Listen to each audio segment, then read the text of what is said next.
Emma Foster had learned early in life that wealthy people guarded their privacy with cameras, alarms, and men who never smiled. The Pellegrini estate was no different. She counted at least 15 security personnel during her first walk through the marble entrance hall, each one watching her with the kind of attention that made her skin prickle. Miss Foster. The man who greeted her was tall, gray-haired, and spoke with the clipped efficiency of someone who had worked in this household for decades. "I'm Vincent, the house manager. Mr. Pellegrini is expecting you in his study."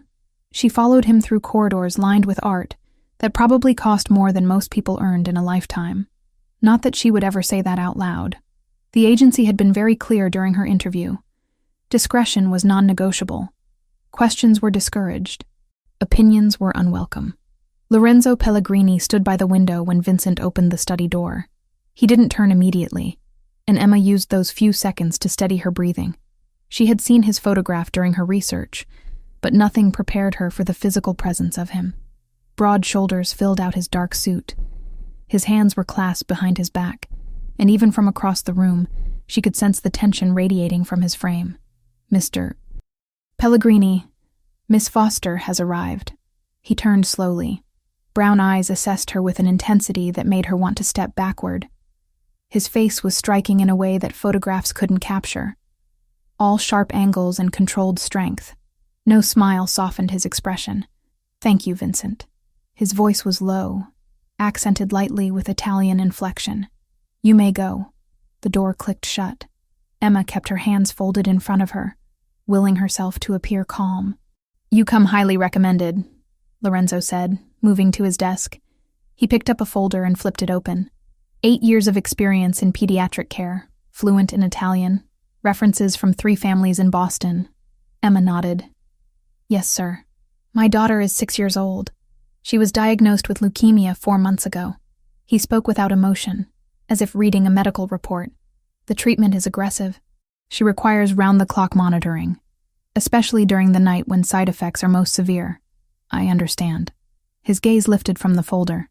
"Do you?" "Because the previous 3 caregivers quit within 2 weeks. They said Sophia was difficult, unresponsive. They couldn't handle the silence." Emma felt something tighten in her chest. She had read about Sophia in the file the agency provided. 6 years old. Mother deceased 2 years prior. Selective mutism following trauma. Current medical treatment for acute lymphoblastic leukemia. "Children process grief differently than adults," Emma said carefully. "Silence doesn't mean she isn't communicating. It just means we need to learn her language." Something flickered in Lorenzo's expression. He set the folder down. "You'll work nights, 8 p.m. to 8 a.m. Sophia's medical team handles daytime care. Your job is to ensure she's comfortable, administer medication on schedule, and alert the on-call physician if anything changes. You'll have your own room in the staff wing. Meals are provided. Vincent will give you the household rules." "May I meet Sophia before I start?" The question seemed to catch him off guard. "Why?" "Because she should know who I am before I walk into her room in the middle of the night. Children respond better when they feel safe." Lorenzo studied her for a long moment. Then he moved toward the door. "Follow me." They walked through more corridors, up a staircase with an iron railing that probably predated the Civil War, and down a hallway painted in soft cream tones. Lorenzo stopped outside a door decorated with a small wooden sign that read, "Sophia's room," in elegant script. He knocked twice, then opened the door without waiting for a response. The bedroom was large and filled with afternoon light. Soft blue walls were covered with paintings of clouds and stars. A canopy bed sat against one wall, and near the window, a small girl sat in an oversized armchair, a book open in her lap. Sophia Pellegrini had her father's dark hair, though hers fell in loose curls around her face. Her skin was pale, almost translucent, and Emma could see the faint outline of an IV port beneath her long-sleeved shirt. Brown eyes identical to Lorenzo's lifted when they entered, but she didn't speak. "Sophia." Lorenzo's voice changed when he addressed his daughter, becoming softer, but somehow more strained. "This is Miss Foster. She's going to be helping take care of you at night." The little girl looked at Emma but said nothing. Emma knelt down so they were at eye level. "Hi, Sophia. You can call me Emma if you'd like. I saw you're reading about butterflies. That's one of my favorite topics. No response. Sophia's gaze drifted back to her book. I'll let you get settled, Lorenzo said abruptly. He turned and left the room before Emma could respond. She stayed where she was, watching Sophia turn a page. I won't bother you if you'd rather read. But if you want to talk about butterflies later, I'd love to hear what you think about monarch migration patterns. Sophia's fingers paused on the page, just for a second. Then she continued reading. Emma stood and quietly left the room. Her first week passed in careful routine. She arrived each evening at 8, received updates from the day nurse, and settled into the chair beside Sophia's bed. The little girl never spoke. Sometimes she would draw. Sometimes she stared at the ceiling. Twice, she had episodes where the nausea from chemotherapy left her retching into a basin, while Emma held her hair back and murmured soothing sounds. Lorenzo never came to the room during Emma's shift. She saw him occasionally in passing, always dressed in dark suits, always surrounded by men who moved like they were trained for violence. Vincent explained that Mr. Pellegrini worked late hours, often until dawn. What Vincent didn't mention was the cameras. Emma noticed them on her third night. Small, discreet lenses tucked into the corners of Sophia's room.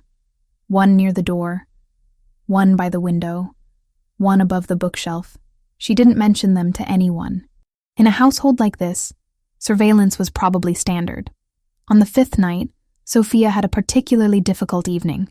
The latest round of chemotherapy had left her weak and nauseous. Emma helped her change into fresh pajamas after the 3rd time she got sick, then settled her back into bed with cool cloths on her forehead. I know this is hard, Emma whispered, adjusting the blankets. But you're fighting so bravely. Your body is working really hard to get better. Sophia's eyes were closed, but her small hand reached out and gripped Emma's fingers. It was the first time she had initiated physical contact. Emma stayed there, holding her hand, until Sophia's breathing evened out into sleep. Then she began to hum softly, an old lullaby her mother figure used to sing. The melody was simple, the words in Neapolitan dialect that most people wouldn't recognize. She sang about stars and small stars, about night skies that watched over sleeping children, about morning light that would always return. Sophia's lips moved slightly, forming soundless words. Emma's breath caught. She kept singing, voice barely above a whisper, and watched as the little girl's mouth continued to shape the syllables she couldn't yet speak. 3 floors below, in a study lined with mahogany and leather-bound books, Lorenzo Pellegrini sat frozen in front of 3 monitors mounted on his wall. He had installed the camera system after the second caregiver quit, telling himself it was for security purposes, medical monitoring, liability protection. He knew he was lying to himself. The truth was simpler and more painful. He couldn't bear to be in that room, watching his daughter suffer, knowing he was powerless to stop it. The cameras let him be present without being present, a coward's compromise. Most nights, he worked through files and contracts with the monitors on mute in his peripheral vision. He told himself he was just checking periodically, making sure Sophia was safe. Tonight he had turned the sound on, and now he sat there, hands gripping the armrests of his chair, listening to a woman he barely knew sing the exact lullaby his wife used to sing to their daughter. Not just any version. The Neapolitan dialect, the specific melody Juliana had learned from her grandmother in Naples. A song so particular, so regional, that even most Italians wouldn't recognize it. On the screen, Sophia's lips moved. His daughter, who hadn't spoken a word in 2 years, was trying to sing along. Lorenzo's chest felt tight. His hands started to shake. How did Emma Foster know that song? How did she know the exact words, the exact melody, the exact inflection that Juliana had used? He watched as Emma gently brushed Sophia's hair back from her forehead, the gesture so achingly familiar that Lorenzo had to close his eyes. When he opened them again, Emma was still there, still singing softly, still holding his daughter's hand. For the first time since Juliana's death, Sophia looked peaceful. The song ended. Emma sat in silence for a few moments, then reached for a book on the nightstand. She began to read aloud, her voice steady and warm, and Sophia's eyes tracked the words, even though they were clearly growing heavy with sleep.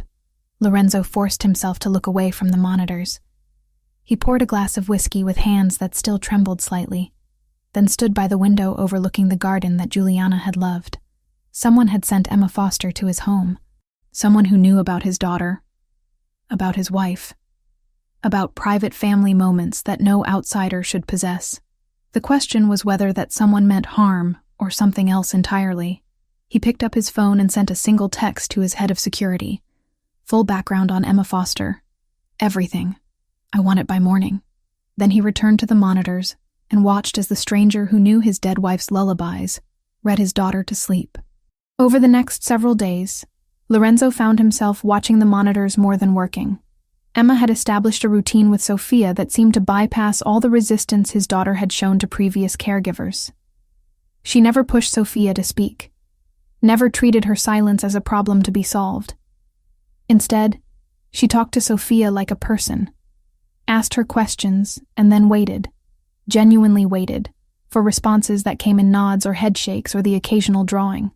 She taught Italian vocabulary through games, holding up objects and saying their names in both English and Italian, then celebrating when Sophia pointed to the correct item. On the 8th night, Emma brought materials for making bracelets. She sat cross-legged on the floor beside Sophia's bed and spread out colorful beads. In some cultures, Emma explained, people make bracelets to tell stories. Each color means something different. See this red one? That could mean courage, and blue could be strength. Sophia watched intently as Emma threaded beads onto elastic string. I think you need a lot of red beads, Emma continued, because fighting this illness takes so much courage, and maybe some gold ones for all the victories you're winning. Every day you get through treatment is a victory, Sophia. Every single one. Sophia's small hand reached for the beads. She selected a red one, then a gold one, then a purple one. Purple, Emma said. Good choice. That can represent creativity. Or maybe hope. What do you think? Sophia held up 3 fingers. 3 purple beads for hope? I love that. Together they worked on the bracelet. Sophia didn't speak, but she made choices, picked colors, showed Emma patterns she wanted. Lorenzo watched from his study, that familiar tightness returning to his chest. This woman was reaching his daughter in ways no one else had managed. Not the therapists, not the doctors, not even him. Especially not him. When his phone buzzed with the background report he'd requested, Lorenzo almost didn't want to read it. Part of him wanted to preserve whatever magic was happening in that room upstairs. But he was a man who survived by knowing things, by controlling variables, by never being surprised. He opened the file. Emma Foster, 28 years old.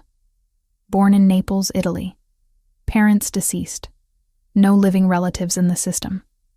Entered the United States 2 years ago on a work visa. Certifications in pediatric care appeared legitimate on the initial verification. Nothing in the agency checks raised a flag. Employment references checked out. But there were gaps. Years in Italy with no clear employment record. An address listed at an orphanage in Naples that his investigator noted with a question mark. Lorenzo set the phone down and looked back at the monitors. Emma was helping Sophia into bed now, tucking the blankets around her, with the same careful attention Juliana used to show. Then Emma did something that made Lorenzo's blood run cold.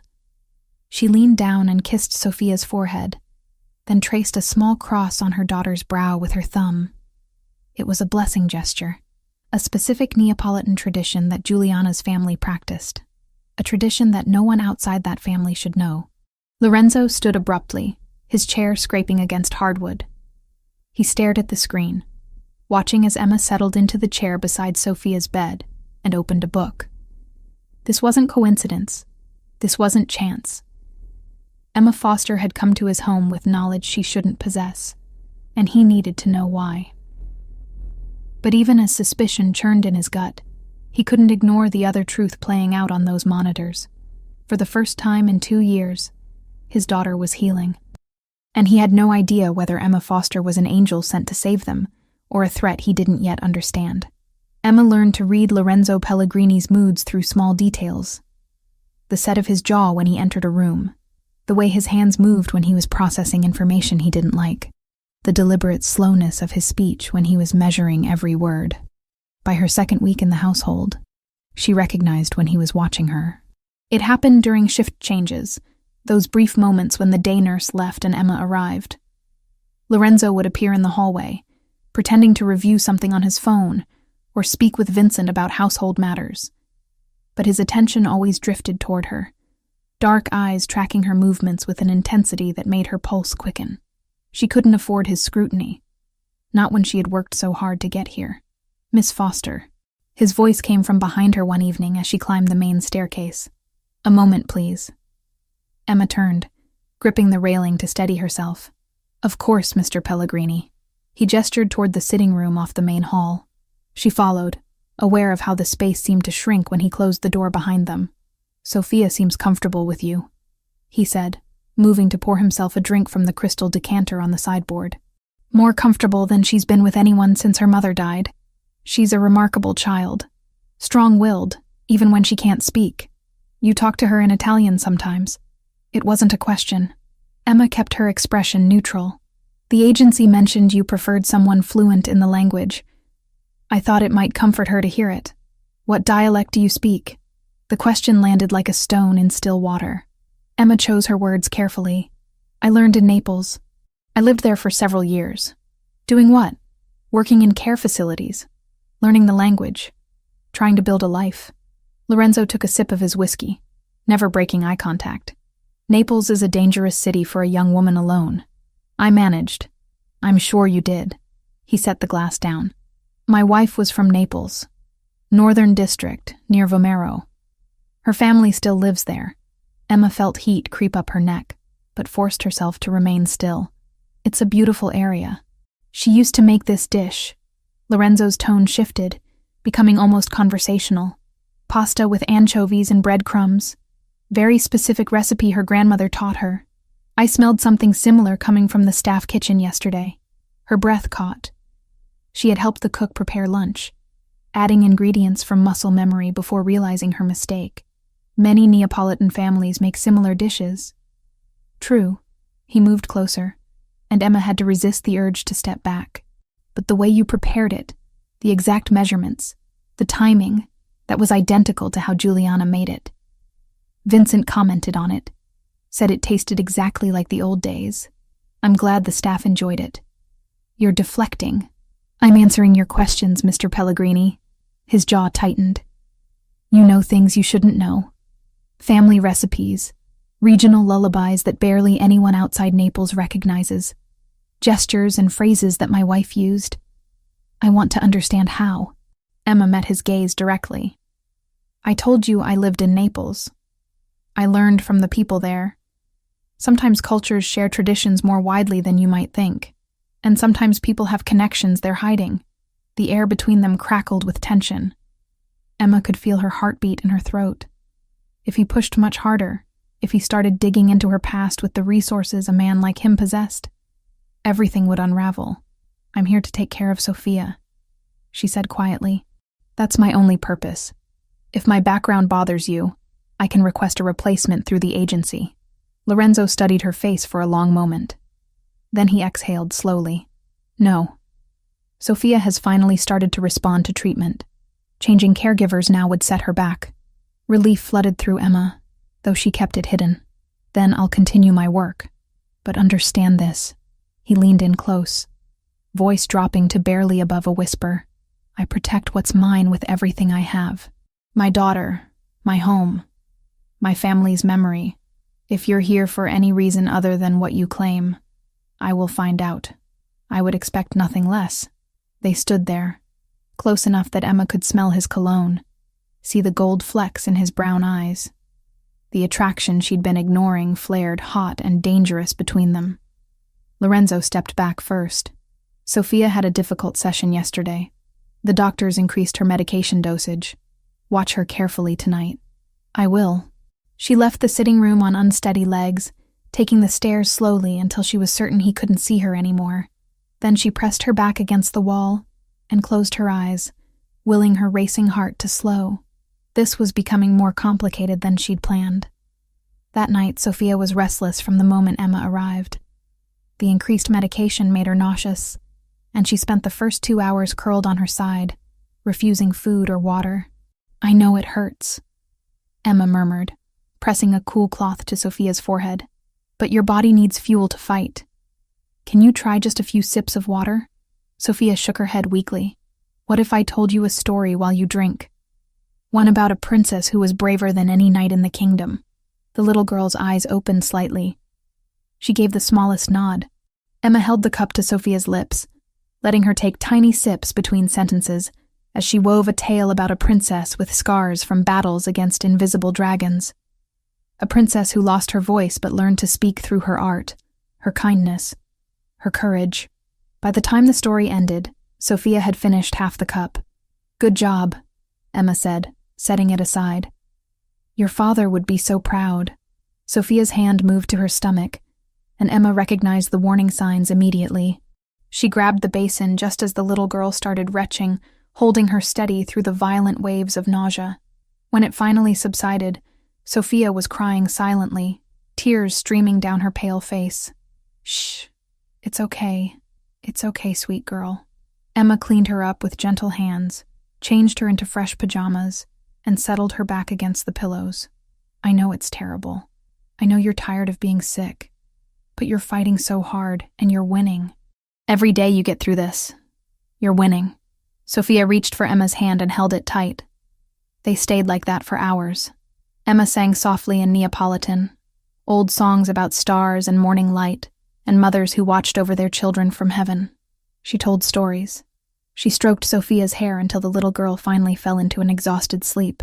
Then Emma rested her head on the edge of the bed, still holding Sophia's hand, and let herself cry quietly for all the pain this child had endured. 3 floors below, Lorenzo sat in his study with his hands covering his face. He had watched everything, every moment of his daughter's suffering, every gentle word from Emma, every song, every story, every tender touch, and he had broken. Tears streamed down his face, hot and unstoppable. He hadn't cried since Juliana's funeral, had promised himself he would stay strong for Sophia, but watching Emma provide the comfort he should be giving, witnessing his daughter's pain from this cowardly distance, finally shattered what remained of his composure. He was failing her. His little girl needed a father who could sit beside her through the worst moments. And instead, he hid behind cameras and closed doors because he couldn't bear to face his own helplessness. Emma Foster, this stranger who knew impossible things, was being the parent he should be. The sun was rising when Vincent knocked on his study door. "Sir, you asked to be notified when Miss Foster's shift ended." Lorenzo wiped his face roughly, clearing away evidence of his breakdown. "Thank you." He climbed the stairs to Sophia's room, moving quietly. Emma was dozing in the chair beside the bed, still holding Sophia's hand. Dark circles shadowed her eyes. Her hair had come loose from its usual neat style. She looked exhausted and beautiful, and completely devoted to his daughter. Sophia stirred as he entered. Her eyes opened, found Emma first, then drifted to him. "Papa," she whispered. Lorenzo froze. His daughter's voice, barely audible but unmistakable, speaking for the first time in 2 years. "Papa," Sophia said again, slightly stronger. Emma stayed all night. Emma jerked awake, disoriented.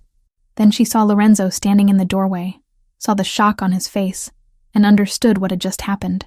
"Sophia," Lorenzo breathed, crossing the room in 3 strides.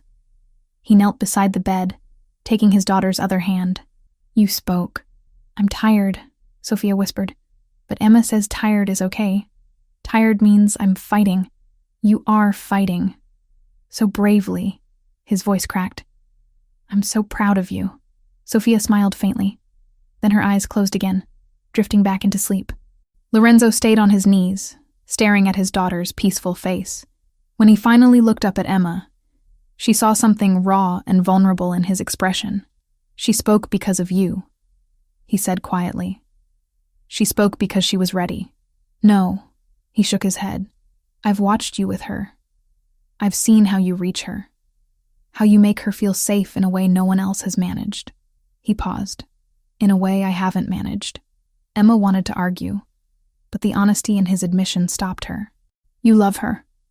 That's what matters. Love isn't enough if I'm too afraid to show it properly. Lorenzo stood, running a hand through his hair. I owe you more than a salary, Miss Foster. You've given my daughter her voice back. I just listened until she was ready to use it. Their eyes met, and that dangerous pull between them intensified. Emma felt it in her chest, warm and insistent. Lorenzo must have felt it too because he looked away first, jaw tightening. Get some rest, he said, his tone becoming formal again. You've earned it. He left before she could respond.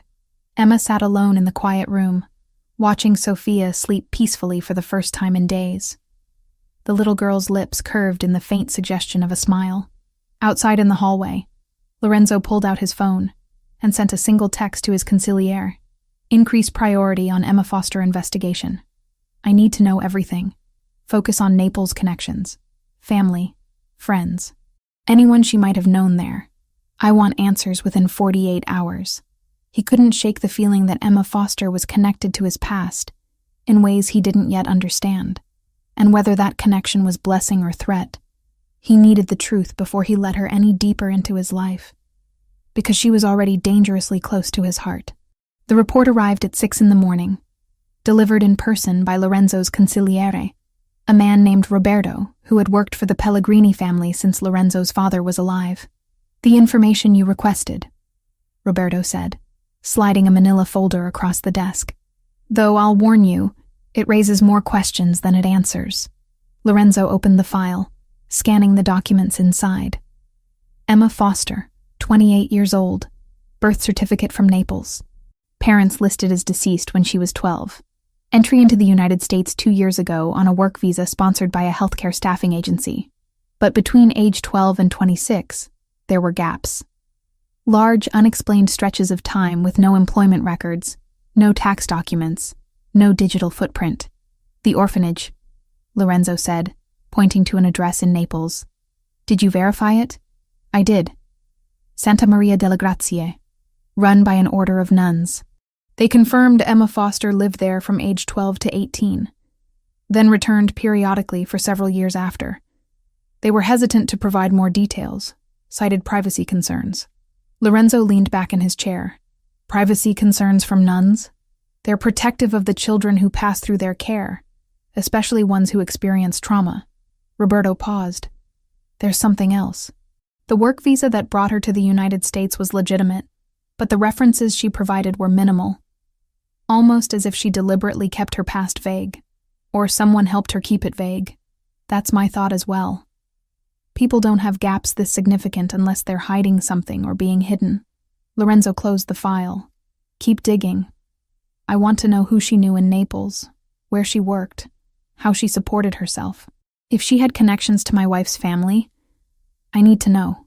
Roberto nodded. There's one more thing. We intercepted communication yesterday.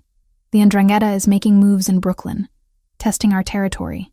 Antonio Rossi sent a message through intermediaries. The name made Lorenzo's blood run cold. Antonio Rossi was the kind of man who used family as weapons, who understood that the fastest way to break someone was through the people they loved. What did the message say? That he's noticed you've been distracted. That a sick child requires a lot of attention, makes a man vulnerable. Roberto's expression hardened. He didn't make explicit threats, but the implication was clear. Lorenzo stood abruptly, moving to the window.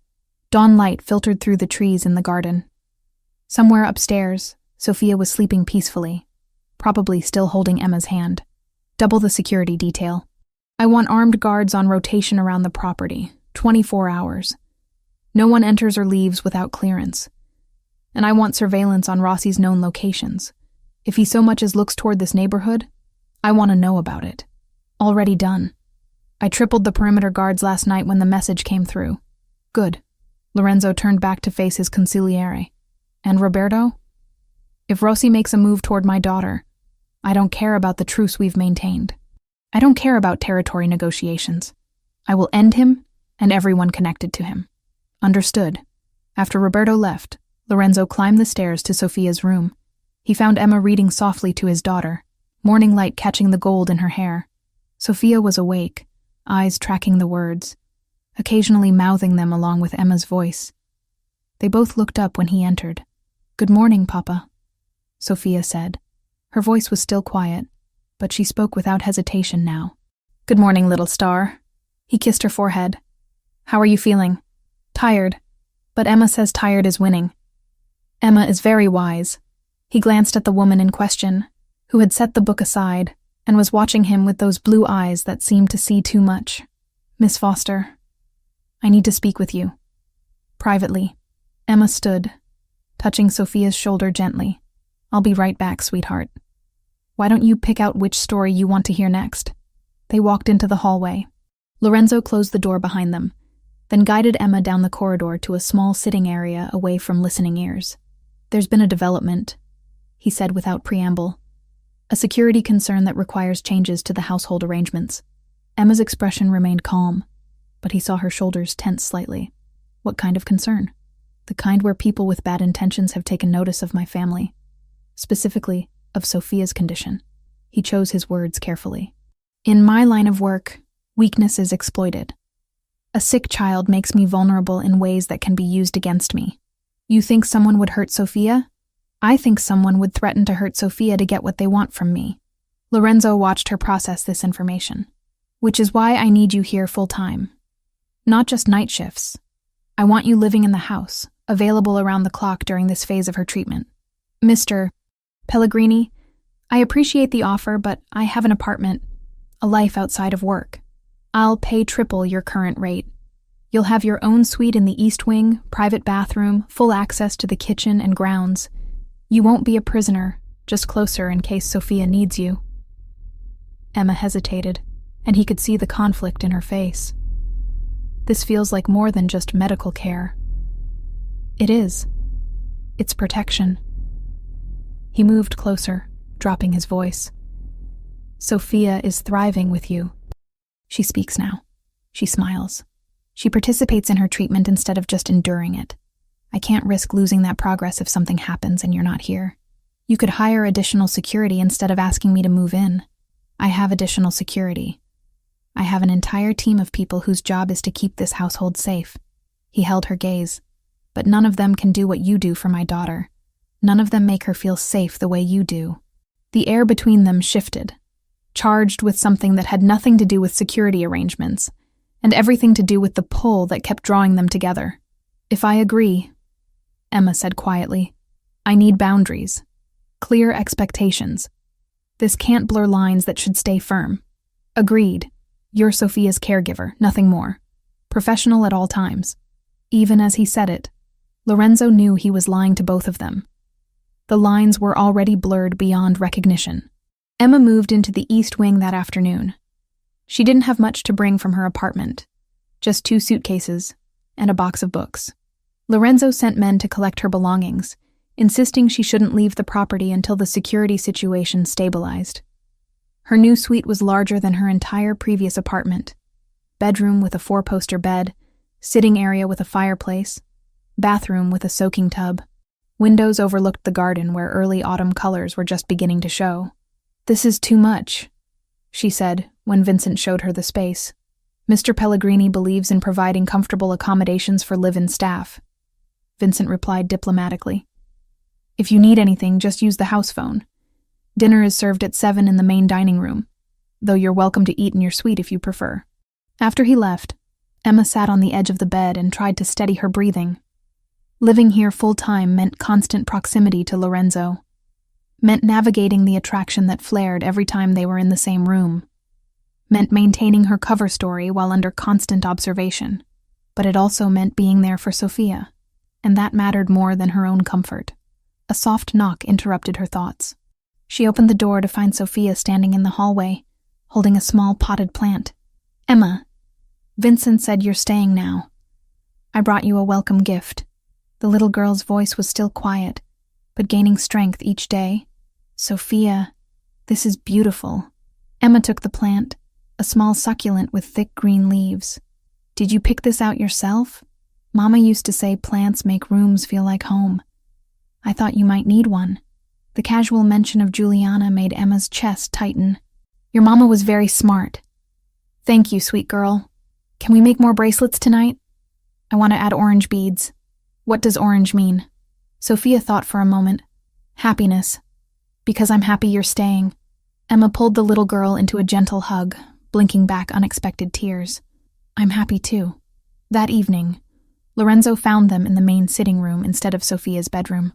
Emma had brought down the bracelet-making supplies, and they were sprawled on the carpet surrounded by colorful beads. Sophia was laughing at something Emma had said, a sound that still caught Lorenzo off guard every time he heard it.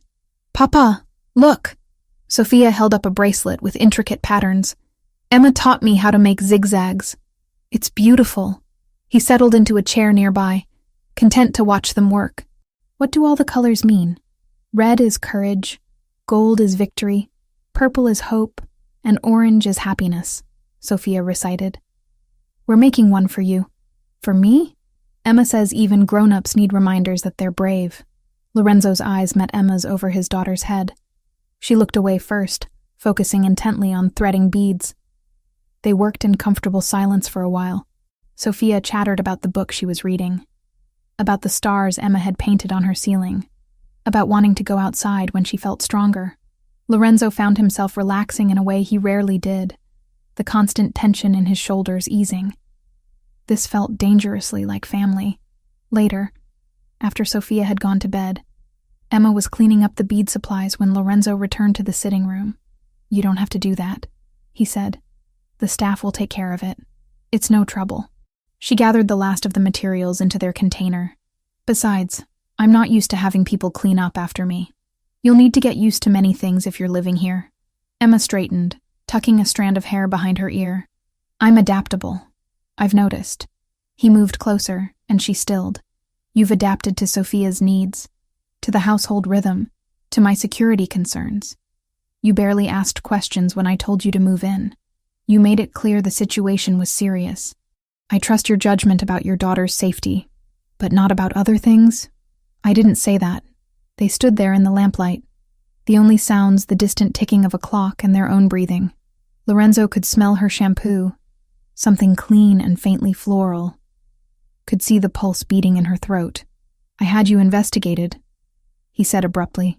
Emma went very still. And there are significant gaps in your history. Years where you simply don't exist on paper. He watched her face carefully.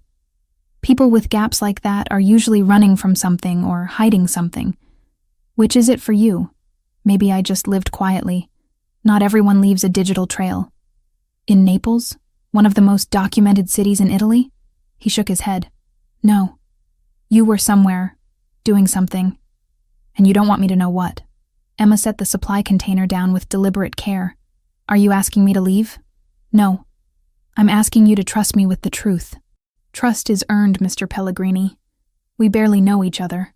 We know each other well enough that my daughter has bonded to you in ways that terrify me. We know each other well enough that I lie awake at night wondering why you know my dead wife's lullabies. His voice dropped lower.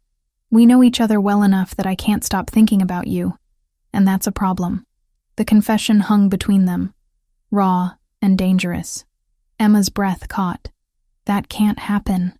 I know. I work for you. I take care of your daughter. That's all this can be. I know that too. But neither of them moved away. The space between them hummed with everything they weren't saying. Finally, Emma stepped back. I should check on Sophia. She's sleeping. I just looked in on her. Then I should go to bed. It's been a long day. Lorenzo nodded, not trusting himself to say more. He watched her leave the room, then sank into the nearest chair and pressed his hands against his face. This was spiraling beyond his control. Emma Foster was becoming essential to his daughter's recovery and dangerous to his own equilibrium. He couldn't have her investigated too aggressively without risking her leaving. But he couldn't let the mystery of her past remain unsolved. And he definitely couldn't keep pretending he wasn't falling for a woman whose secrets might destroy them all. The question came on a quiet Tuesday evening when Emma was helping Sophia arrange her growing collection of beaded bracelets on a velvet-lined tray. Emma? Sophia's voice was soft but clear now, no longer the whisper it had been weeks ago. Can I ask you something important? Of course, sweet girl. You can ask me anything. Sophia fidgeted with a purple bracelet, not meeting Emma's eyes. Do you think you could be my new mama? Emma's hands froze mid-motion. The bracelet she was holding slipped from her fingers and scattered beads across the carpet. She felt the air leave her lungs. Sophia, She struggled to find words that wouldn't break the little girl's heart. I love you so much. You know that, right? I know. That's why I thought maybe you could stay forever. Not just as my caregiver, but as my mama. Papa likes you too. I can tell. Tears burned behind Emma's eyes. She cupped Sophia's face gently. Your real mama loved you more than anything in this world. She's watching over you right now, and her memory is precious. I could never replace her, and I wouldn't want to. She was special, but she's gone. Sophia's lower lip trembled. And you're here. You make me feel safe like she did. You sing her songs and know her recipes, and you even do that thing with your hand when you brush my hair back. Just like her. Emma's heart cracked open. She pulled Sophia into a hug, feeling the little girl's tears soak into her shirt. I'm so glad I make you feel safe. That's the most important thing to me. But sweetheart, I'm your caregiver. I'm here to help you get better, to take care of you during treatment. When you're healthy again, you won't need me anymore. Yes, I will. I'll always need you. You'll always have me in your heart. Emma whispered, her own tears falling now.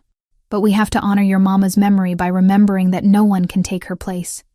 She was your first mama, your real mama, and that's forever. Sophia cried harder, and Emma held her through it, rocking gently and murmuring comfort in both English and Italian. When the tears finally subsided, Sophia pulled back and wiped her face. Will you at least stay until I'm all better? I'll stay as long as your papa needs me to. Promise? Emma kissed her forehead. I promise. 3 floors below, Lorenzo sat frozen in his study, staring at the monitor. He had heard every word, had watched Emma handle his daughter's vulnerable question with such grace and honesty that it physically hurt. But what hurt more was realizing that he had wanted Emma to say yes, had wanted her to promise forever, not just until treatment ended, had wanted to hear her claim the role of mother to his child and partner to him. Instead, she had done the right thing, the honorable thing, and he hated how much that disappointed him. The moment was interrupted by Roberto entering without knocking, his expression grim. We have a problem. Security caught 2 men taking photographs of the property from the street. When our team approached, they fled. We ran their plates. Registered to a shell company we've traced back to Rossi's organization. Lorenzo stood abruptly. How close did they get? Not onto the grounds, but close enough to photograph the east wing, where Miss Foster's suite is located. His blood ran cold. They're watching her specifically, or they're watching you watch her. Either way, they've noticed she's moved into the house, that she matters to Sophia, which means she matters to you. Roberto paused. This makes her a target. Increase patrols around the east wing. I want someone stationed below her windows at all times. And find those men. I want to know everything about them by morning. Already on it. But sir, there's something else. Roberto pulled out another file. The deep background check on Miss Foster finally yielded results. Her certification documents, the ones that allowed her to work as a pediatric caregiver, were forged. Lorenzo took the file, scanning the technical analysis. Forged by who? Someone with connections in the Neapolitan underground. The kind of person who specializes in creating clean identities for people who need to disappear, or who don't exist on paper. It's sophisticated work. Expensive. So she paid someone to give her false credentials to get into my house. Lorenzo's voice was dangerously quiet. That sounds like infiltration. Or desperation. People forge documents for many reasons, not all of them malicious, but some of them are. Lorenzo closed the file. Bring her to my office, now. Emma was putting Sophia to bed when Vincent appeared in the doorway, his expression apologetic. Miss Foster, Mr. Pellegrini requests your presence in his study, immediately. The tone sent warning bells through her system. Is something wrong? I believe that's what he wishes to discuss. Sophia grabbed Emma's hand. Don't go. Stay with me. I'll be back soon. I promise. Vincent will stay with you until I return. Okay? The walk down to Lorenzo's study felt like a march to execution. Emma's mind raced through possibilities, trying to anticipate what had changed. When she entered the room, Lorenzo was standing by his desk, face carved from stone. Close the door. She did, then waited. How long did you think you could hide it? His voice was ice. Hide what? He threw a folder onto the desk. Papers spilled out. Technical documents she couldn't fully read from across the room. Your certification documents are forgeries. Expert forgeries, but forgeries nonetheless. Created by someone in Naples with ties to organized crime. Emma's stomach dropped. She had known this moment might come, but she hadn't prepared for how it would feel. I can explain. Can you? Because from where I'm standing, it looks like someone sent you here deliberately. Someone who knew about my family, about Sophia, about weaknesses they could exploit. He moved closer, anger rolling off him in waves. The Ndrangheta has been watching this house, taking photographs. And now I find out the woman I've trusted with my daughter's life lied about her credentials to get hired. What am I supposed to think? I would never hurt Sophia. Never. I love her. Love isn't proof of innocence.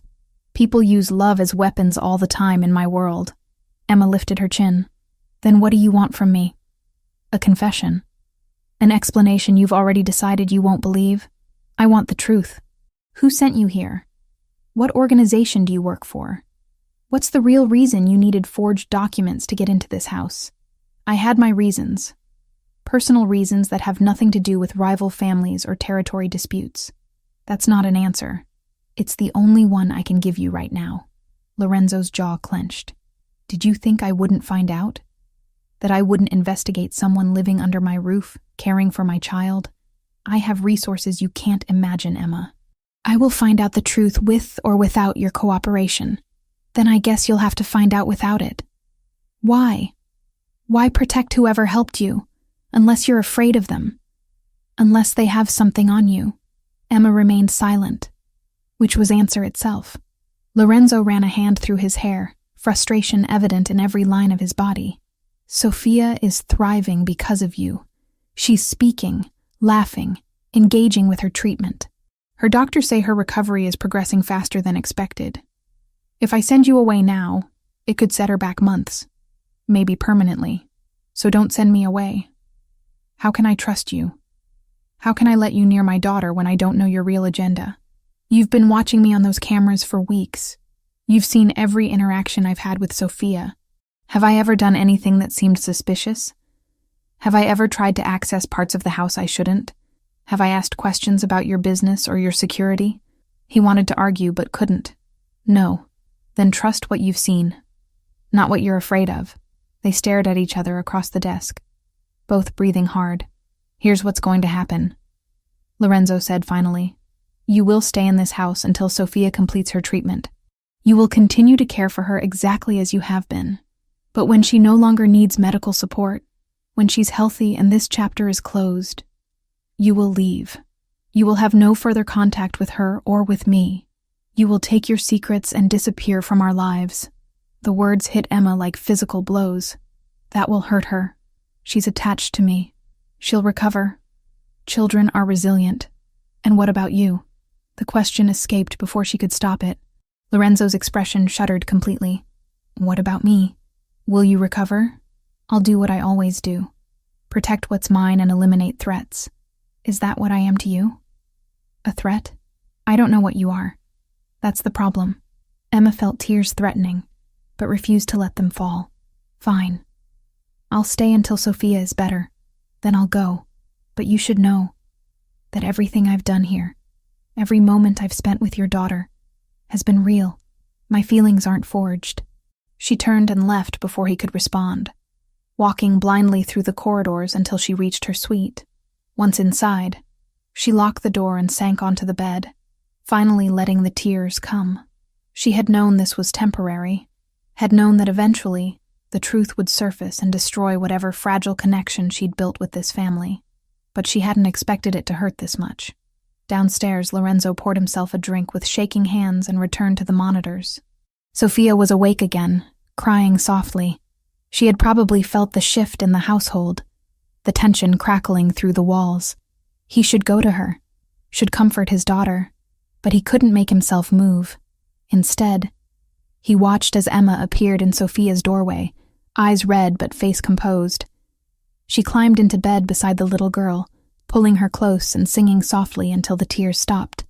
Whatever Emma was hiding, whatever lies she'd told to get here, one truth remained undeniable. She loved his daughter, and Sophia loved her back. Lorenzo finished his drink and made a decision. He would keep Emma here until Sophia was healthy. He would maintain professional distance, and he would keep digging into her past until he found answers. But he wouldn't think about how empty the house would feel when she left. Wouldn't acknowledge the ache in his chest at the thought of never seeing her again. Some things were too dangerous to want, and Emma Foster might be the most dangerous thing of all. The medical alarm pierced the silence at 3 a.m. A shrill electronic scream that sent Emma bolting upright in bed.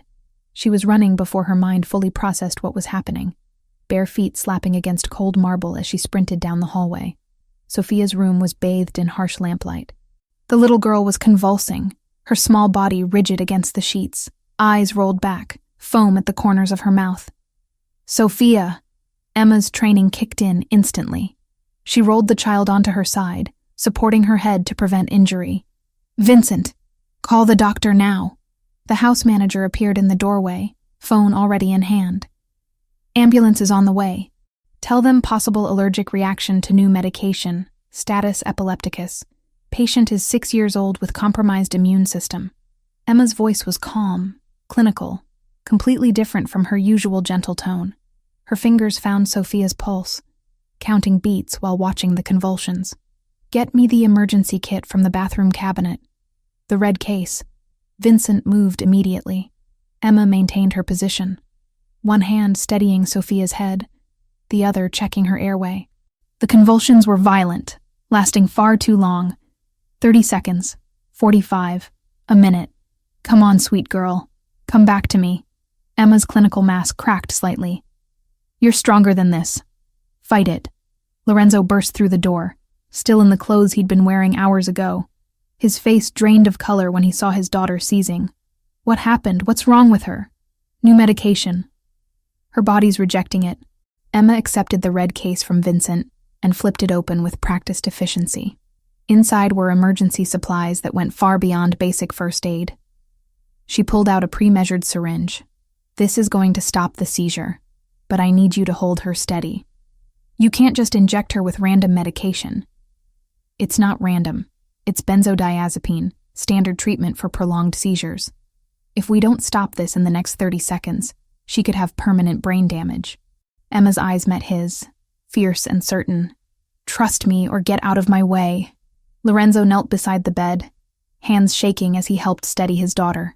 Emma administered the injection with the precision of someone who had done this 100 times. They waited, counting seconds that felt like hours. Slowly, the convulsions began to ease. Sophia's body relaxed, her breathing becoming less labored. Emma checked her vital signs again, then carefully positioned her in recovery position. Her airway is clear. Pulse is stabilizing. The medication is working. Emma finally allowed herself to breathe, but she needs to get to a hospital. The reaction could restart. The medical team arrived within minutes. Emma briefed them with the kind of detailed information that made the lead paramedic pause and study her. You have medical training? Some. Basic emergency response. That was a lot more than basic, ma'am. They loaded Sophia onto a stretcher. Lorenzo climbed into the ambulance without hesitation, but before the doors closed, his eyes found Emma's. Come with us. It wasn't a request. The hospital was a blur of fluorescent lights and antiseptic smell. Sophia was rushed into the pediatric intensive care unit, while Emma and Lorenzo were relegated to a waiting room with uncomfortable chairs and magazines nobody read. Lorenzo paced like a caged animal. Phone pressed to his ear as he coordinated with his security team, his medical contacts, anyone who might provide information faster than the doctors would. Emma sat motionless, hands clasped in her lap, still wearing the pajamas she'd thrown on before running to Sophia's room. Her mind replayed every second of the crisis, analyzing what she could have done differently. Faster. Better. They said she's stable. Lorenzo's voice cut through her thoughts. He had ended his call and was standing in front of her, exhaustion and fear etched into every line of his face. The seizure didn't cause lasting damage. You stopped it in time. Good. Where did you learn to do that? His voice was quiet but intense. That wasn't basic first aid. You knew exactly what medication to give, exactly how to handle a medical emergency that would have panicked most caregivers. You worked like a trained professional. Emma looked down at her hands. I picked up things over the years. No. Lorenzo sat beside her, close enough that their knees almost touched. You don't pick up that level of skill. You're trained, extensively trained, and you've been hiding it. Does it matter? Sophia is safe. It matters because my daughter almost died tonight, and the only reason she didn't is because you had knowledge and supplies that a regular caregiver wouldn't have. It matters because you've been lying about who you are since the moment you walked into my house. His hand shot out, gripping her wrist. Who are you really, Emma Foster? The dam broke. All the secrets she'd been carrying, all the weight of her deception, finally became too much. Emma felt tears streaming down her face before she could stop them. I was 12 years old, she whispered. 12 years old and dying in an alley in Naples. My mother had left me there. She was an addict, chose drugs over her daughter, and I had pneumonia so bad I couldn't stand up. I remember thinking this was how I would die. Alone, forgotten. Lorenzo's grip on her wrist loosened but didn't release. Then this woman found me. Beautiful. Kind. With this voice that made me think maybe angels were real. She picked me up, carried me to her car, and took me to a private hospital. Paid for everything. The doctor said if she'd found me an hour later, I would have been gone. Emma wiped at her face roughly. She didn't just save my life that day. She changed it. She placed me in an orphanage run by nuns, a good place with education and safety. And she visited me. Every month for 5 years, this woman would come and spend time with me. She taught me Italian songs, told me stories, brought me books. She paid for my schooling, including basic nursing courses because I told her I wanted to help people the way she helped me. Juliana, Lorenzo's voice was hoarse. I didn't know her full name. She only ever introduced herself as Juliana. The nun said she requested privacy, that she helped many children and didn't want attention or gratitude. They protected her identity. Emma finally looked at him, her blue eyes swimming with tears. I loved her. She was the only mother I ever really had. And then one day she stopped coming. The nuns told me she was sick, that she couldn't visit anymore. 6 months later, they told me she had died, 2 years ago. Yes, I was devastated, but I still didn't know who she really was. Not until I saw her obituary online. Juliana Pellegrini, wife of Lorenzo Pellegrini, mother to Sophia Pellegrini. There was a photo, and I recognized her face, even though it had been years since I'd seen her. Emma's voice broke. She had a family. A real family. And she still made time for a street kid from the slums. Lorenzo released her wrist and covered his face with both hands. When I read that her daughter was sick, that Sophia had leukemia, I knew what I had to do. Juliana saved my life. The least I could do was try to help save her daughter's life. Emma straightened her shoulders. I spent 2 years training properly as a pediatric caregiver. I worked terrible jobs to save money. But when I tried to apply to agencies, they wanted references from previous employers, family connections, things that orphans don't have. So I found someone who could create documentation that would pass initial screening. I'm qualified to do this job. The training is real. I just had to forge the paper trail because my past doesn't exist in the way agencies require. You came here specifically to help Sophia. I came here to honor the woman who gave me everything. My life, my education, my chance at a future. She never asked for anything in return. Never made me feel like charity. She just loved me because she could, because that's who she was. Emma's voice strengthened. Sophia is her legacy, and I will protect that little girl with everything I have, even if you hate me for lying to get here. Silence filled the waiting room. Lorenzo sat perfectly still, processing revelations that rewrote his understanding of both his wife and the woman beside him. Juliana had a whole life I knew nothing about, he finally said. She would leave sometimes, tell me she was visiting family in Naples. I thought she meant her parents, her cousins. I never questioned it because she seemed happy when she returned. Peaceful. She probably was. Helping people brought her joy. She helped you, saved you. And in return, You've saved the most precious thing she left behind. Lorenzo turned to face Emma fully. The nuns, they kept her identity secret? She made them promise. She said her work with children needed to be separate from her family name. That it was too dangerous to mix the two worlds. Emma's eyes widened. She knew, didn't she? She knew what you were, what your name meant. She was protecting us, from people exactly like Antonio Rossi, from men who would use children as leverage. Lorenzo's jaw clenched. She understood my world better than I gave her credit for. A doctor appeared in the doorway. Mr. Pellegrini? Your daughter is awake and asking for both of you.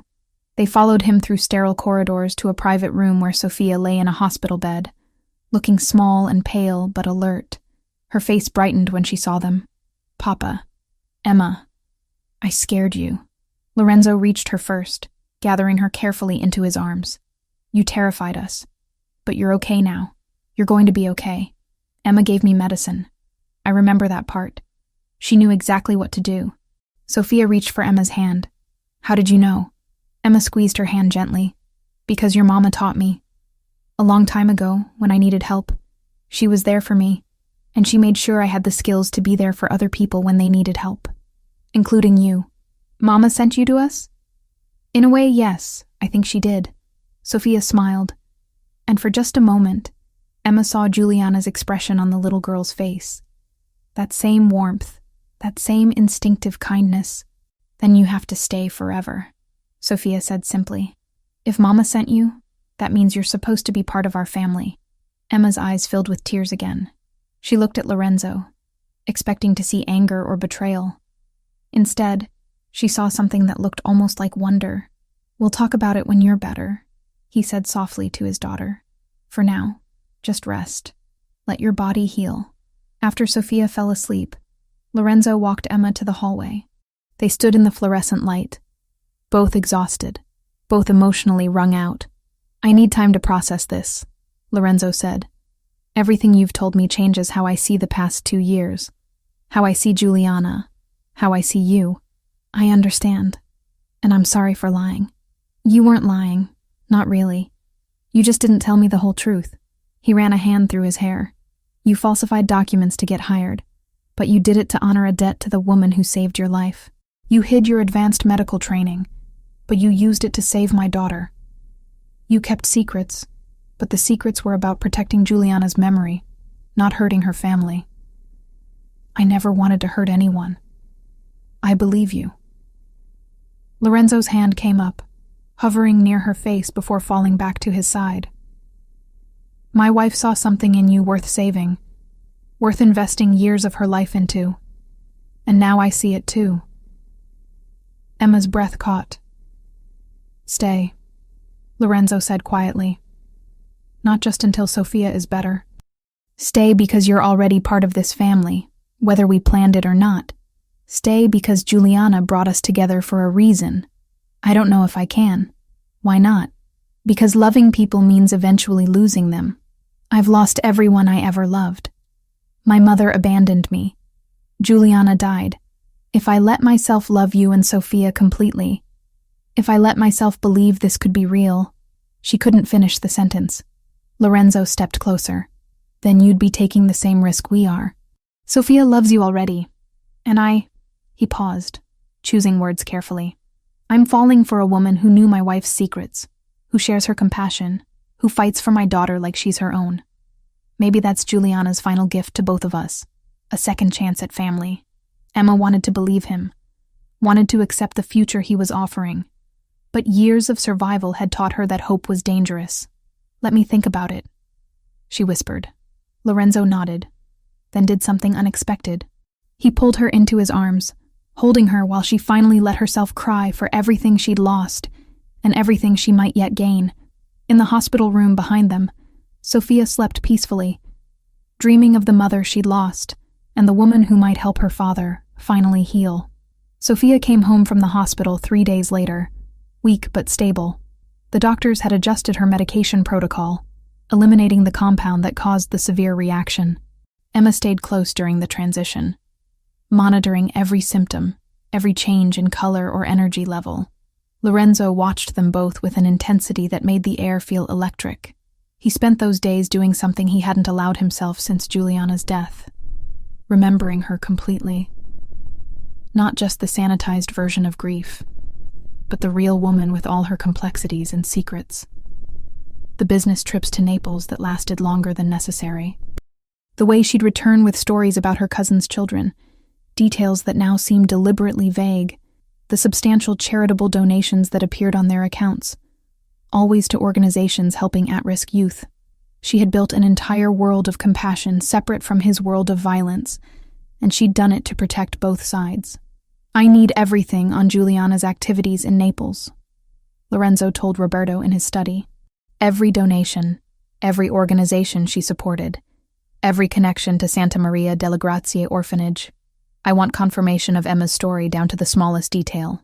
Roberto returned 2 days later with a file thick enough to require both hands. "The orphanage records are extensive. Your wife made anonymous donations for 15 years, substantial amounts that funded education programs, medical care, and housing improvements. The nuns kept meticulous records of her visits, though they only identified her as Juliana from Naples." Roberto opened to a marked page. There are notes about a specific child she took special interest in. A girl brought in at 12 years old, nearly dead from pneumonia and malnutrition. The medical bills alone were significant. Lorenzo studied the dates. They aligned perfectly with Emma's timeline. The nuns confirmed that Juliana visited this child monthly for 5 years, paid for her nursing education, maintained contact until shortly before her cancer diagnosis. Roberto paused. They said Juliana made them promise never to reveal her full identity to the children she helped. She believed her family name would put them in danger. She was right. Lorenzo closed the file. Emma Foster is exactly who she claims to be. So what now? Now I figure out how to keep her here. But Emma had other plans. Lorenzo found her packing 2 days later, carefully folding clothes into the same suitcases she'd arrived with. His chest tightened at the sight. "What are you doing?" She didn't turn around. "Sophia is stable. The immediate crisis has passed. It's time for me to go. We never discussed you leaving. You said I could stay until she was better. She's better." Emma's voice was steady, but he heard the strain beneath it. "I've overstayed my welcome. Sophia needs you. Sophia needs her father. She needs stability and honesty, not a caregiver with a complicated past who lied to get hired." Emma finally faced him. "I gave you what I came to give. I honored my debt to Juliana. Now I need to let you build your life without the reminder of secrets and deception. Is that what you think you are? A reminder of deception? Aren't I?" Lorenzo crossed the room in 3 strides. "You're the woman my wife chose to save. The woman she trusted with her time, her resources, her love. You're the person who brought my daughter back from the edge of silence and despair. He stopped, struggling with words. "You're not leaving. You can't order me to stay." "I'm not ordering. I'm asking." His hands flexed at his sides. "Please don't go." Emma's resolve wavered. "Lorenzo, I don't belong here. I'm not part of your world.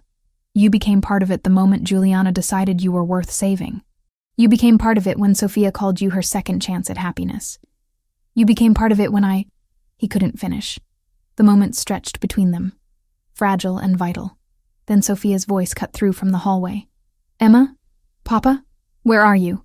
They found her standing outside Emma's suite, eyes red from crying. "You're leaving." It wasn't a question. "I heard Vincent talking to the other staff. He said you were packing." Emma knelt in front of her. "Sweetheart, No." Sophia's voice cracked. "You promised. You said you'd stay as long as Papa needed you. He still needs you. I still need you. Please don't leave me too." The last 3 words destroyed something in Emma's chest. "Oh, Sophia, everyone I love goes away. Mama left, the nurses left, the other caregivers left. You're the only one who stayed when things got hard. You're the only one who sings Mama's songs and makes me feel like maybe I'm not losing her completely." Tears streamed down the little girl's face. "If you go, it's like losing her all over again." Lorenzo pulled his daughter into his arms, but his eyes never left Emma's. "You heard her. We need you.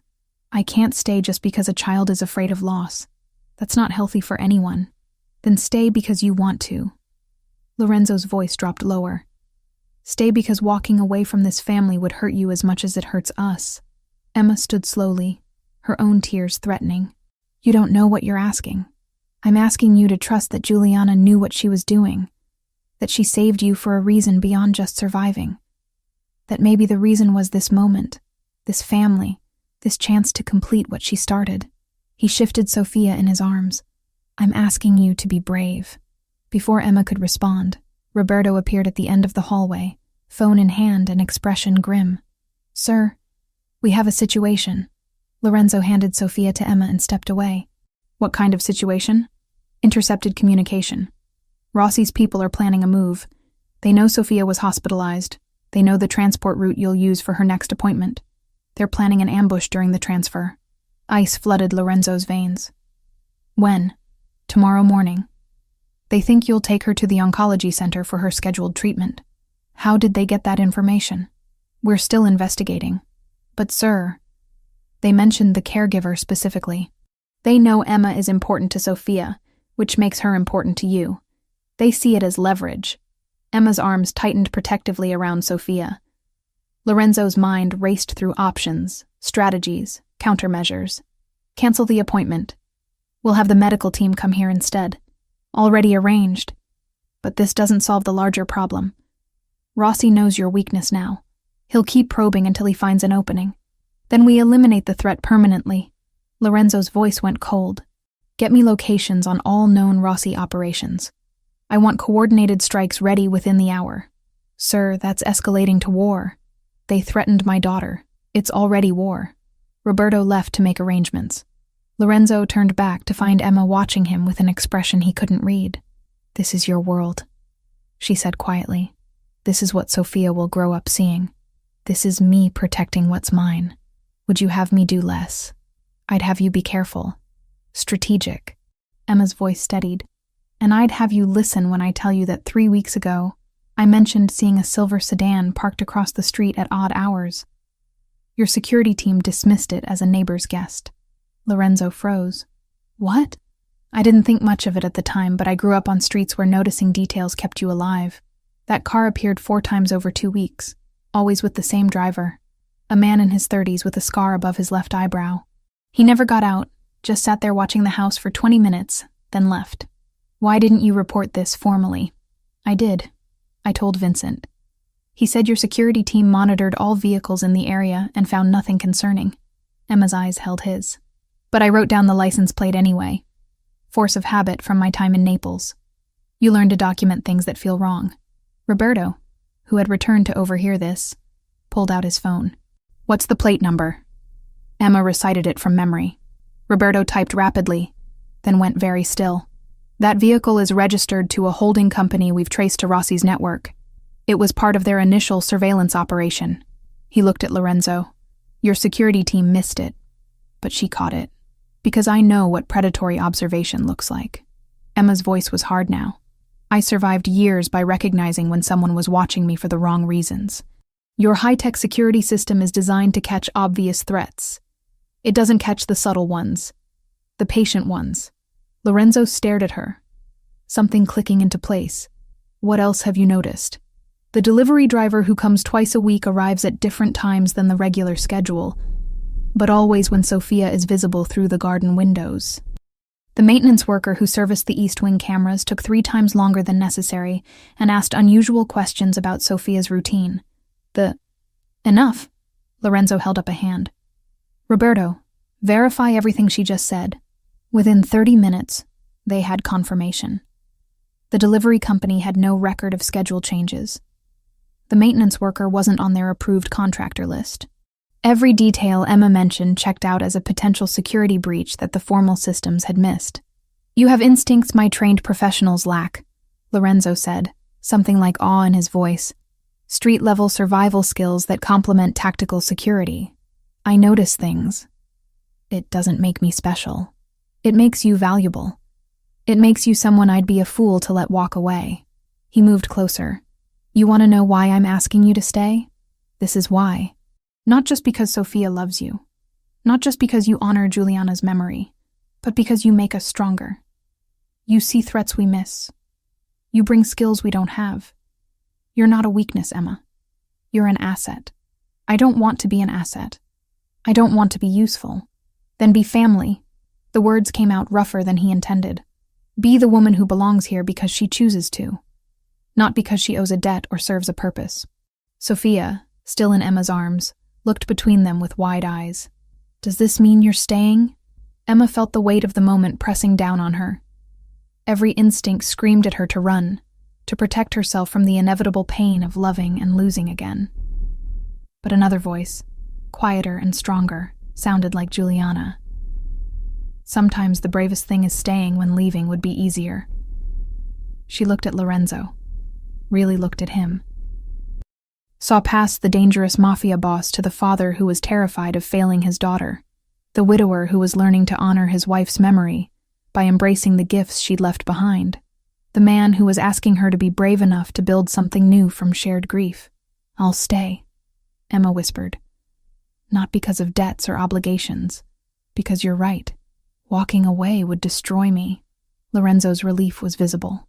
He reached for her face, then seemed to remember Sophia watching and dropped his hand. We should finish dealing with the security situation. Use the information Emma provided, Roberto said. Between her observations and our tactical capabilities, we can identify every vulnerability in Rossi's operation. The next several hours were a blur of planning and coordination. Emma sat in Lorenzo's study, providing detailed descriptions of everything she'd noticed over the past weeks. Roberto's team cross-referenced her observations with surveillance data, building a comprehensive picture of the Ndrangheta's operation. By dawn, Lorenzo had authorized surgical strikes on 3 Rossi locations. Not warfare, but precise elimination of the specific cells that threatened his family. By noon, the threat was neutralized. Roberto's follow-up came an hour later, clipped and certain. Rossi's people had been hit hard enough to break their appetite for a fight, and the records recovered in the raids were already moving through the right hands. Quiet leverage that would keep the survivors looking over their shoulders instead of toward Lorenzo's home. Most importantly, Rossi himself went dark. No messages. No intermediaries. No retaliatory posturing. A man like that didn't stop because he found mercy.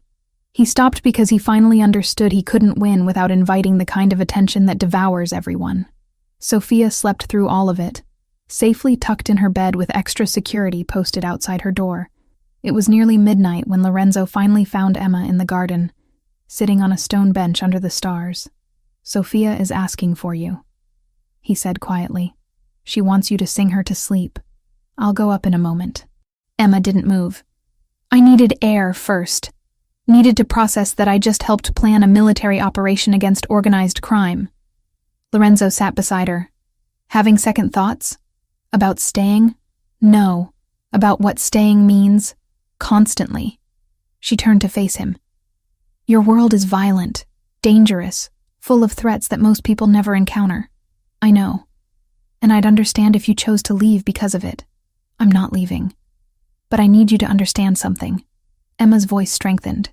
Juliana kept her work with children separate from your world because she knew both needed protection. If I stay, if I become part of this family, I need the same separation. I won't be involved in your business. I won't know details of operations or conflicts. I'll care for Sophia, be present for this family. But the violence stays outside. I can live with that. Can you? Because I watched you tonight. Watched you make decisions about people's lives with the same calculation you'd use for a business deal. That's who you are. That's your world. And I need to know you won't pull me or Sophia into it more than absolutely necessary. Lorenzo was quiet for a long moment. My father used to say that the hardest part of this life is knowing when to be the monster and when to be the man. I've spent years being mostly the monster because it was safer. Easier. But you and Sophia, you make me want to remember how to be the man. Then be him, for her, for us. Emma reached for his hand. Juliana saw something in you worth loving despite everything. I'm starting to see it too. Don't make us regret that faith. He lifted her hand to his lips, pressing a kiss to her knuckles. I'll spend the rest of my life earning it. They sat in comfortable silence, hands intertwined, until Sophia's voice called from her window. Emma, I can't sleep without my song. Emma laughed softly. I should go. Lorenzo stood with her but didn't release her hand. Earlier, when I said you make us stronger, I didn't just mean tactically. You make me stronger. You remind me what I'm protecting and why it matters. Lorenzo, he pulled her close, one hand cupping her face. I've been fighting this for weeks. Fighting the way I feel when you walk into a room. Fighting the knowledge that you're becoming essential to my life in ways that terrify me. I'm done fighting it. What are you saying? I'm saying that Juliana brought you into our lives for a reason. Maybe it was to save Sophia. Maybe it was to save me. Maybe it was both. His thumb traced her cheekbone. I'm saying that I'm falling in love with you, Emma Foster. And I think you feel the same. Her breath caught. This is complicated. Everything in my life is complicated. But this us feels like the one simple truth in all the chaos. Emma rose on her toes and kissed him. It was soft at first, tentative, then deepened as months of repressed emotion finally found release. Lorenzo's arms came around her, holding her like something precious and vital. When they finally broke apart, both were breathing hard. I love you, Emma whispered. I've loved you since the night I watched you cry while watching Sophia sleep. Since you confronted me about my secrets because you were terrified, not angry. Since you chose to believe in me even when you had every reason not to. Then stay, not as a caregiver or a debt repaid. Stay as the woman I want to build a future with. What kind of future? The kind where Sophia has a mother who loves her. Where I have a partner who sees me completely and chooses me anyway. Where we honor Juliana's memory by living the kind of life she would have wanted for all of us. Sophia's voice called again, more insistent. Emma! Papa! Are you kissing in the garden? Because I can see you from my window. They broke apart, laughing. We should go up, Emma said. Lorenzo kept her hand in his. Together, they climbed the stairs side by side, and for the first time since Juliana's death, Lorenzo felt like his house was becoming a home again. The call came from Lorenzo's legal team 6 weeks after Emma agreed to stay. She was reading to Sophia in the garden when Vincent appeared with a message that Mr. Pellegrini needed to see her in his study. Sophia looked up from her book, eyes bright. Are you in trouble? I don't think so, sweet girl. Finish this chapter and I'll be back before you know it. Lorenzo was standing by the window when Emma entered, sunlight catching the silver at his temples. He turned, and she saw something peaceful in his expression. Your documentation is clean, he said without preamble. I had my attorneys work with contacts in Naples. Your nursing certification is now properly filed with all the correct agencies. Your work visa has been upgraded to permanent residency status. As far as anyone is concerned, Emma Foster has always been exactly who she claimed to be. Emma's hand flew to her mouth. How? I have resources, and I protect what matters to me. He crossed the room, taking her hands. You don't have to look over your shoulder anymore. You're not hiding. You're just living. Lorenzo, this must have cost... Don't. Whatever it cost was worth it to see that expression on your face right now. His thumb traced circles on her palm. You gave up everything to honor Juliana's memory. The least I can do is give you a clean slate to build your future. Our future. Emma corrected softly. Our future. He pulled her close, resting his chin on top of her head. Sophia's oncologist called this morning. They have results from her latest scans. Emma's heart clenched. And she wants to deliver them in person, tomorrow afternoon. The whole family should be present. The next day felt like it lasted a year. Emma kept Sophia distracted with games and stories, while Lorenzo handled business calls with unusual terseness. When Dr. Patel finally arrived, they gathered in the sitting room like defendants awaiting a verdict. The doctor opened her tablet, then looked up with a smile that transformed her usually serious face. Sophia's scans are completely clear. No trace of cancer cells. Her blood work is excellent. Her immune system is rebuilding ahead of schedule. She set the tablet aside. Sophia, you're in complete remission. The room erupted. Sophia burst into tears and threw herself at Emma, who caught her while crying herself. Lorenzo stood frozen for a moment before his composure cracked, and he joined them, wrapping both of them in his arms. You did it, Emma whispered into Sophia's hair. You fought so hard and you won. We won, Sophia corrected. All of us together. Dr. Patel gave them space for celebration, providing details about monitoring schedules and gradual return to normal activities. When she finally left, Sophia was exhausted from emotion and fell asleep on the couch between Lorenzo and Emma. She's really okay, Lorenzo said, more to himself than Emma. After everything, she's going to be okay. She's going to be more than okay. She's going to thrive. Lorenzo looked at Emma over his sleeping daughter's head. I need to ask you something. Here now, while she's sleeping. Because she needs to be part of what comes next. Emma's pulse quickened. What are you talking about? Instead of answering, Lorenzo carefully extracted himself from the couch and knelt on the floor beside it. From his pocket, he pulled a small velvet box. Emma Foster, 6 months ago, you walked into my life with secrets and determination and a mission to honor a woman we both loved. You gave my daughter her voice back. You taught me how to be present instead of hiding behind fear. You saw the worst parts of my world and chose to stay anyway. Emma's hand covered her mouth as tears started falling. I'm not asking you to be Sophia's caregiver anymore. I'm asking you to be her mother. To officially become the family that we already are in our hearts. He opened the box, revealing a ring with a sapphire surrounded by small diamonds. Marry me, not because of gratitude or convenience. Marry me because I love you, because you make me want to be better than I am, because Juliana brought us together and I think she'd want this. Papa's asking Emma to marry him. Sophia's sleepy voice interrupted. I'm not actually sleeping. This is too important. Lorenzo laughed, the sound surprised and genuine. Were you faking the whole time? Only for 5 minutes, but you were taking too long to ask. Sophia sat up and took Emma's hand. Say yes. Please say yes. We need you. Emma looked between them. These two people who had become her entire world. Yes. 1,000 times yes. Lorenzo slipped the ring onto her finger, then kissed her, while Sophia cheered. The moment was imperfect and perfect, exactly like the family they were building. The months that followed were a study in gradual transformation. Emma's role shifted from caregiver to something that had no official title but felt like coming home.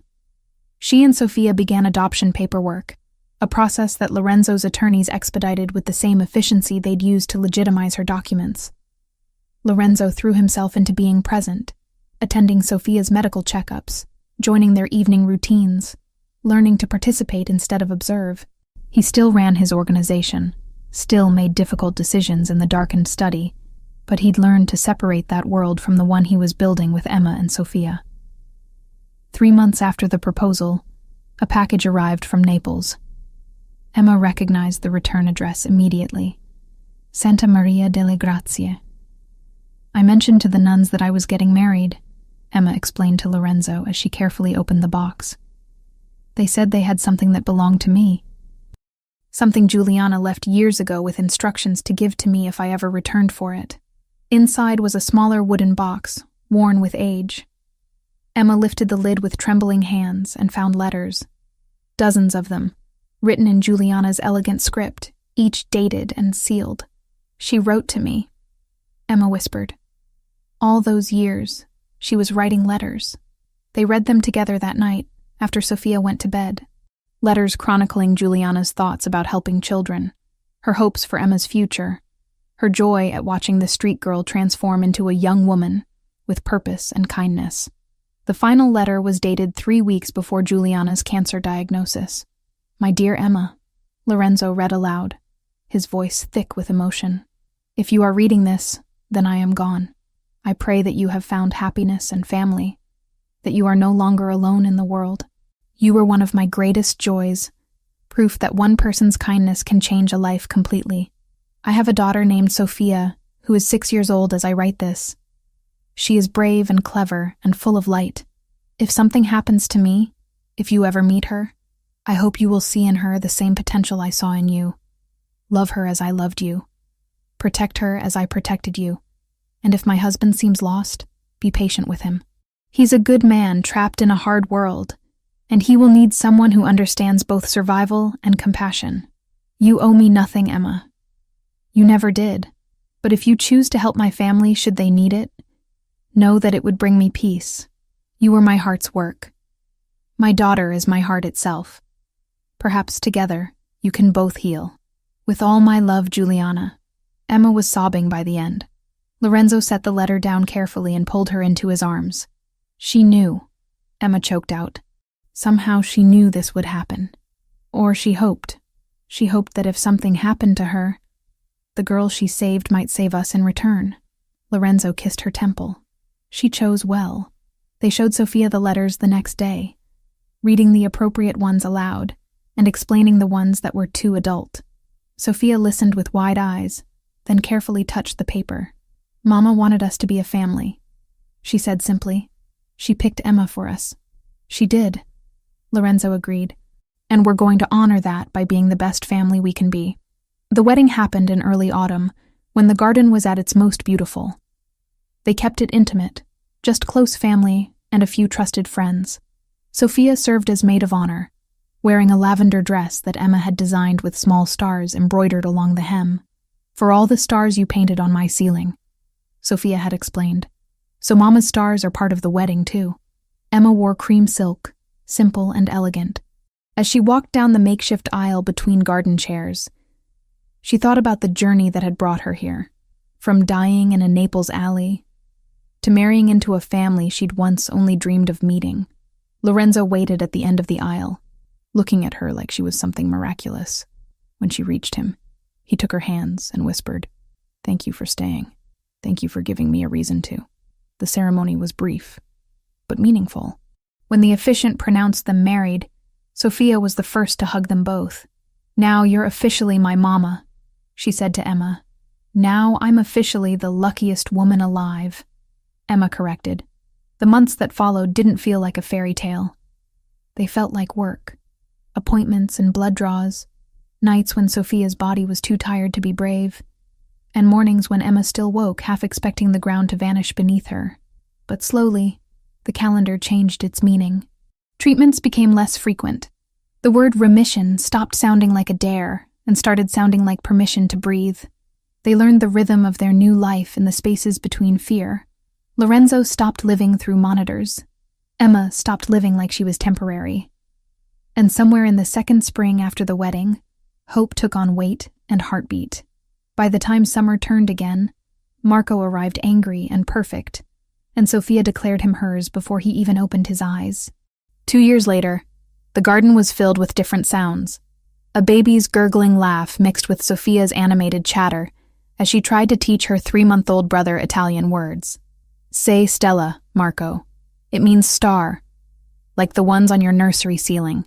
Marco, who looked like a perfect blend of Lorenzo and Emma with dark hair and blue eyes, made an incomprehensible sound that Sophia decided to interpret as success. Emma watched from a blanket spread on the grass, marveling at how completely her life had transformed. Sophia was 8 now, healthy and vibrant, with no trace of the silent, sick child she'd been. The cancer remained in remission, and with each passing month, the fear of relapse faded a little more. Lorenzo emerged from the house carrying a tray with drinks and snacks. He'd learned domestic gestures over the past 2 years, small acts of care that came more naturally now. "Your daughter is convinced the baby said Stella," he told Emma as he settled beside her. "Our daughter," Emma corrected with a smile. "And she might be right. He's very advanced." "Of course he is. Look at his parents." Lorenzo leaned over to kiss her, then Marco, then called Sophia over. "Come here, little star. It's time for the song." This had become their tradition. Every Sunday evening, when weather permitted, they gathered in the garden and sang the old Neapolitan lullabies that Juliana had taught Emma, who had taught Sophia, who was now teaching Marco. Sophia settled between them, and Emma started the melody. "Stelle e Stelline." Lorenzo joined in this time, his voice rusty but earnest. He'd spent months learning the words, practicing in private until he could sing without embarrassment. For Juliana, for his family. Sophia's voice was clear and strong, carrying the tune with confidence. Marco waved his tiny fists in what might have been rhythm. As the sun set over the garden, painting the sky in shades of amber and rose, Emma felt a presence she couldn't quite name. Maybe it was memory. Maybe it was gratitude. Maybe it was Juliana, watching over the family she'd assembled through one impulsive act of kindness years ago. Do you think she knows? Emma asked quietly when the song ended. Lorenzo understood immediately. I think she knew before we did. Knew that saving you would eventually save us. She changed my life twice. Once when she found me dying in that alley. Again when she brought me back to you and Sophia. She changed all our lives. But you're the one who stayed. You're the one who fought for this family when you could have walked away. Lorenzo wrapped his arm around her shoulders. We wouldn't be here without you. Sophia leaned against Emma's other side. Tell us the story again, about how Mama found you. Emma had told this story countless times, but it never got old. Sophia needed to hear it, to understand the connection that made their family unique. Marco would hear it too when he was old enough to understand. I was 12 years old, Emma began, and I thought I was going to die alone. But then this woman appeared. As she talked, the stars began to emerge overhead, tiny pinpricks of light against the darkening sky. Sophia had taught Marco to look for them during twilight, continuing the tradition Juliana had started years ago. Stella e stelline, Sophia whispered to her baby brother. Stars and little stars. Mama is watching from up there, and Mama Emma is right here with us. The baby grabbed Sophia's finger and squeezed. Lorenzo pulled Emma closer, resting his head against hers. We made it. Through everything, we made it to this. We did, Emma agreed. And it's only the beginning. The garden filled with contentment as the family sat together under emerging stars. Somewhere in memory, Juliana smiled, her work complete. She had saved a child who saved a family, creating a circle of love that would ripple forward through generations. In the house behind them, monitors sat dark and unused. Lorenzo no longer needed to watch from a distance. He was finally present, finally whole, finally home. And Emma Foster, the girl from the Naples streets who became Emma Pellegrini, wife and mother and heart of this unlikely family, had finally found where she belonged.